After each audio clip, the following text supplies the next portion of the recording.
Leo tunakuletea habari motomoto kuhusiana na kesi na issue ambayo inaendelea kuleta joto jengi la kisiasa hapa nchini Kenya. Nayo ni mada ya utekaji nyara wa mbunge wa Juja Mheshimiwa George Koimburi. Na ni kwamba kwa sasa gari la kibinafsi lililotumika katika madai ya utekaji wa mbunge huyu Koimburi limepatikana mjini Juja. Polisi wamelikamata gari hilo aina ya Subaru Forester na pia kukamata mmiliki wake ambaye anasemekana kuwa rafiki mkubwa na karibu wa mbunge huyo. Cha kushangaza ni kwamba mtu huyo pia alikuwa mmoja wa officials wa chama cha UDA wakati uchaguzi wa 2022 ambao Koimburi alikuwa katika chama hicho cha UDA.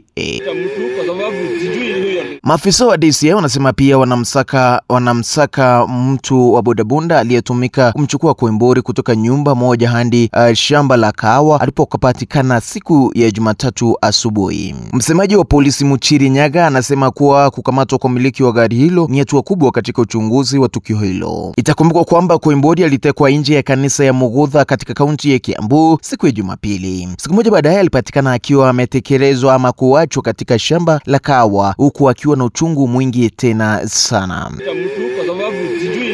Ripoti ya polisi kutoka kwa IG Douglas Kanja ni kwamba hakuna ushahidi wowote ambao umepatikana wa kueleza kwamba ilikuwa abduction ama utekaji wa nyara, na kusema kwamba yote yalikuwa kama tu vituko ama sarakasi za kisiasa. Upon comparing vegetations and road dimensions at the scene with those in the video, it was established that the two did not match.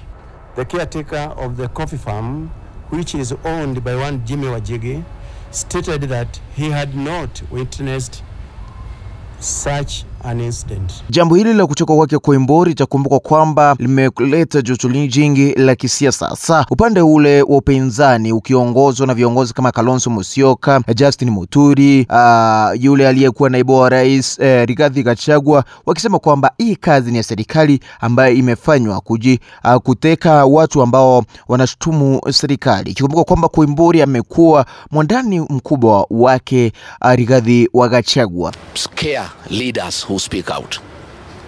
It is meant to scare them.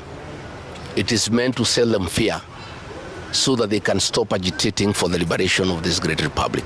Lakini je, kuko aje? Je, ni ukweli ama mambo iko namna gani? Endelea kutufuatia katika hii channel yetu ya Newsbreak Kenya kwa habari zaidi na zaidi. Bye bye for now.